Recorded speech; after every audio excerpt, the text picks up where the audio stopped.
Name's Jake Baker, from South Lake Tahoe, California originally. I've been living down here in the foothills of California, Auburn area for the last probably 4 or 5 years. I started rafting before I can remember. My parents took me on the Rogue River when I was about 8 months old, I think was my first river trip. I've been doing it as long as I can remember. I remember coming down here on the South Fork when I was 6, 7 years old and running Troublemaker and going to look at the pictures afterwards. And those are kind of my first rafting memories. I spend a lot of time surfing. I'd spend quite a bit of time skydiving and a little bit of base jumping in the last few years. That's kind of more off and on. I get really into something for like a year. That's pretty much all I do.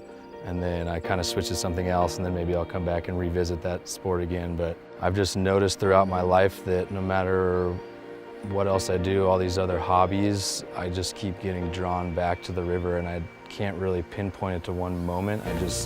I know that it's something that I've been doing my whole life thanks to my parents, and it just like kind of runs through my blood, and I somehow always find myself back on the river.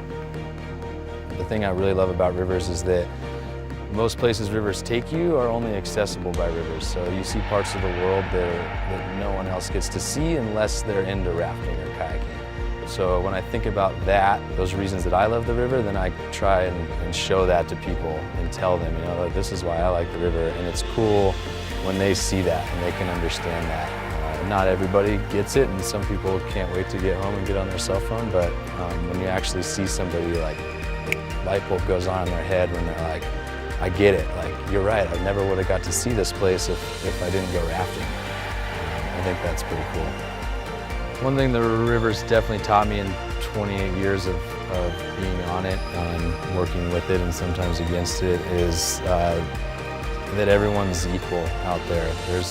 The only boss on the river is the river itself.